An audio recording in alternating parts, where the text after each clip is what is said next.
Yo, what is going on YouTube? I am Germ here. Today, we are going to be talking about, as you guys can see up on the screen, Doublelift. This guy has kind of been in the spotlight a lot recently. He has a very popular co-stream of the LCS where he's constantly giving analysis, breakdown, memeing on people, roasting people over on Twitch. He's been putting up some crazy views. That's awesome to see. That's always, great for the community when there's good content being made out there. He obviously has a very interesting and knowledgeable perspective about the game and about a lot of the things going on. And also at the same time, TSM has not been doing so well, so it's also funny to be like, oh, TSM, this is Doublelift, blah, blah, blah, all these memes, they really do write themselves, and it is pretty hilarious. But today, one of the things we're going to be talking about is a clip from Doublelift's live stream where he, is kind of taking some shots at CLG's new mid laner. The big story last week was the fact that Pobelter had been benched. RJs or RJS, I'm not really sure how you say it. I've heard people say it both ways. I've heard casters say it both ways. But he had some words for him to say. So in today's video, we're going to be going through exactly what Doublelift had to say, breaking it all down, and trying to make sense of it, because it's some pretty spicy stuff. And we know Doublelift is no stranger, to taking shots and talking some trash. So we'll take a look at that. But before we get into that, I just want to mention real quick, if you haven't already, smash the like button, please. I would appreciate that so much. It really does help me out with the YouTube algorithm, helping me get my videos out to more and more people. That would be awesome if we can continue to grow this community, grow this channel. Also, if you have not already, definitely click that subscribe button really quick. It's fast, it's free, it's easy. Helps you guys up to date on all my latest content, and we can keep running those numbers up as well. With that being said, let's get right into this. What did Doublelift have to say yesterday? This clip was kind of blowing up on Reddit. Doublelift on RJS. I like calling it RJ. I like calling him RJS. I don't really like RJs. But let's see what Doublelift had to say. Again, this is from his co-stream, which he has been doing for pretty much all the LCS games. RJS, let me tell you guys who this guy is. So this guy is the world's fastest typer. In solo queue, we're all playing League of Legends, but he's playing Nitro type every single game. And so, obviously, at the very beginning, a pretty big call out, and that's also hilarious. Just the way he's putting it is so funny. I love his wording here. We know Doublelift is a very experienced trash talker. Obviously, he's got a lot of lines and just flame and stuff ready to go. But he's obviously implying that this guy types a lot during games. And I don't think it's a do and be situation. I don't think it's, oh, he's so good at, letting everybody know what's going on. He's so good at calling out timers and, because do and be and some of those Chinese players and Korean players, they're some fast typers as well, but they, some of them, not all of them, use it to their advantage, to constantly be letting their team know what's going on, or putting out flash timers, or any kind of ultimates and stuff like that, down in the chat, which can be interesting. He's obviously inferring and implying here that, RJS might have a little bit of a toxicity issue, but let's see what else he has to say. Maybe he goes a little bit more in depth. the guy literally cannot spend a game without flexing that he is the best player that's not an LCS, or at least point out that he's coming for your spot, even if you don't play the same role as him. So So, one thing I did want to note, at least at first, is I believe that this guy is Deus. He has name changed to RJS. He is a guy who has played top lane previously in competitive and has now swapped to mid lane. So, when Doublelift says he's going to come take your spot, even if you don't play the same position, I think that is hilarious. Some people have kind of come to his defense being like, oh, he's got to Challenger in Korea playing Phil. Oh, he's played top and mid. But just, that is a hilarious line, another hilarious joke. But also the fact that he's constantly talking to people. Also, the line of he's the best player not in LCS. Like, he's not even saying, like, oh, I'm the best player in the region, or oh, I'm better than the players in the LCS. He's just saying he's the best of the people not in the LCS, which I'm sure that's not what he's saying, but that just is a funny way to put it as well, because that's kind of, implying that he's not even better than the players in the LCS. But again, we have seen people have toxicity issues before. We've seen people have issues behind the scenes before. Not that this is necessarily the end of the world, or not that Doublelift's word is even law. Like some people are saying, Doublelift could just be salty. Maybe this guy, maybe they have some history or past or whatever. Who knows? And it's not like Doublelift is a stranger to flaming people or trash talking or whatever. Obviously, I don't think he's like a keyboard warrior in solo queue or anything. And I do agree that mostly is a bad look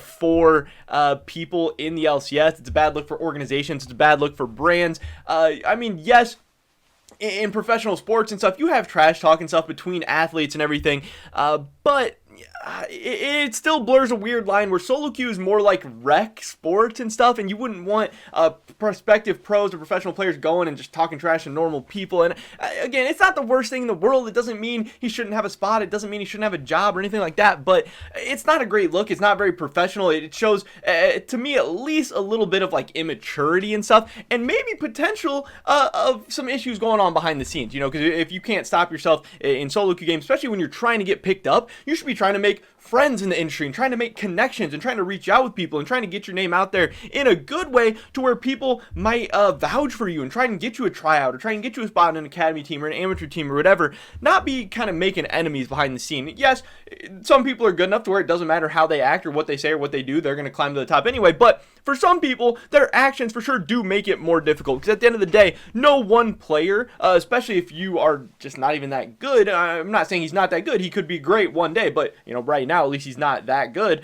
No one player is good enough to be worth a headache or be worth a hassle. I mean, we've seen people just ruin their own opportunities, ruin their own shots just because they can't shut up and they can't stop saying stupid stuff. And again, I do believe that actions speak louder than words, and rather than him going around telling everybody that he's the best player or telling everybody how he should be in LCS or telling everybody how he's coming to take their spot, I mean, maybe he should just go and do it. And obviously, you know, he's made it to the LCS. Congrats for him. We'll see how he's doing. 2 games in, not looking that great, but he has made it here. He's going to have a chance to prove himself.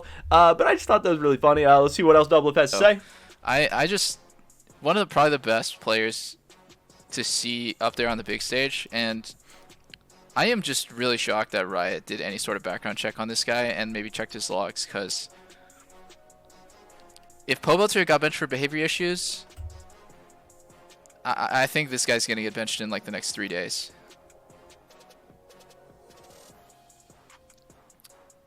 So, obviously some spicy stuff there, saying that maybe Riot needs to check his log. Some people are saying that could be implying maybe something more here, because, again, if he is just talking trash to people, saying he's coming for your spot, saying that, you know, he's the best player not in the LCS, blah, blah, blah, blah, that might be annoying and people might dislike him, and it might make it a little harder for him to get a spot or to make friends in the scene or whatever. But at the end of the day, that's not toxic enough to prevent him from getting a spot or you know, needing a behavior check or getting benched or anything like that.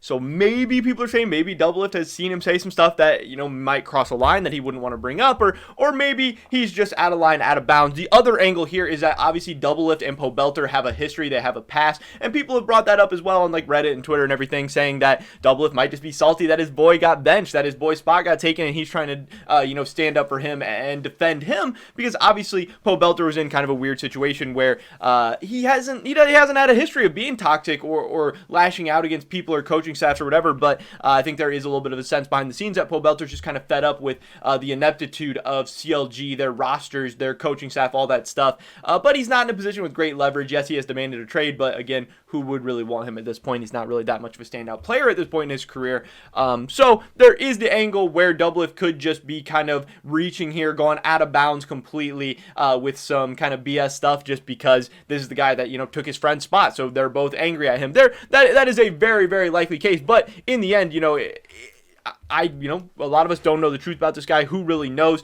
At the end of the day, his play is going to be the biggest thing. If he plays well, if he earns his spot, if he deserves his spot, he is going to stay in the LCS. And if he continues to play kind of how he's played the last 2 days, he probably won't last in the LCS long, to be honest. But that's how it's going to go. Obviously, he has made it here. You know, Riot does their checks and everything. They haven't had any issues, but you know, maybe they might look into him a little bit more now. Also, like he said, if CLG keeps losing, maybe they'll have some more issues behind the scenes. Because again, Pobelter has largely been known as a nice guy and a good guy behind the scenes. And if he's having issues, then man, somebody who's maybe a little bit more on edge, a little bit more testy, feeling the pressure a little bit, wanting to prove themselves in the LCS, maybe there'll be some behavior issues down the road. You know, Doublelift predicting 3 days. I'm assuming he'll make it a little bit longer than that, especially since they don't have any other options left. They got Pobelter in Academy. They got RJS in the LCS, so, you know, they got to go somewhere. If we take a look at how things have been going the first 2 games, CLG actually lost to Dignitas. RJS went 4-4-8 on the Twisted Fate against Soligo's Orianna. He got down pretty big CS early and kind of had a rough game, and this was not a good look, especially since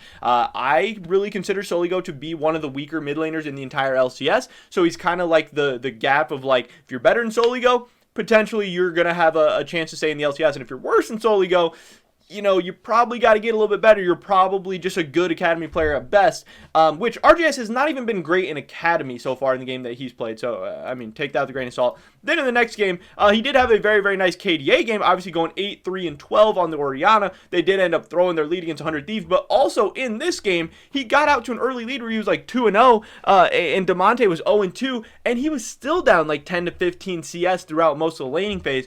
So even in a game where he was able to build up a little bit of a lead, Demonte kind of got put behind. He still wasn't really able to pressure anything too much. Now, yes, that is Oriana, not the strongest early game champion, blah, blah, blah, blah, blah. But, I mean, when your opponent's dead twice in the first 15 minutes, you'd think you'd be able to gain a little bit of a lead, or for sure a good player would want to be able to. And also, not blaming him. It's just 2 games. Who knows? It's going to be a long season. We'll get to see a lot more of him, but I just did think that was funny. Obviously, they have the big game coming up with TSM today. That'll really tell a lot about both these teams. When we take a look at the LCS standings, you will see that there is only 2 winless teams, and, TSM, CLG, this old rivalry of what at one point was the 2 best teams in the LCS, 2 of the biggest brands, 2 of the biggest organizations, 2 of the biggest fan bases, are now finding themselves both at the bottom. They're going to be playing the last place game today. And if CLG is able to pull that out, if RGS looks good, a lot of this will probably be forgiven and he'll be fine. But if they lose to TSM, they're 0-3. They're the very dead last team in the LCS, the only team without a win in the first week. Stuff might start to get ugly. But I just wanted to get this video out to you guys talking about this little trash talk that Doublelift had going on, because at the least, I thought it was a very, very funny clip that I just wanted to talk about. And at the most, we might be seeing some problems, some more problems for CLG in the future. We're already seeing some problems with them. Some more problems with CLG in the future. So it's just something to keep in mind, something to be looking out for. But that's pretty much it for this video today, guys. Definitely drop a like if you enjoyed it. It helps me out so much with the YouTube algorithm, and I would appreciate it a ton. Leave a comment down below. What do you think about this whole situation? Do you think there's going to be a problem with RGS behind the scenes? Do you think Doublelift's reaching? You think Doublelift's just salty for Pobe? Whatever. I'd love to hear your guys' thoughts and opinions. Subscribe to stay updated on my latest content. Hopefully I catch you guys in the next one. But until then, peace!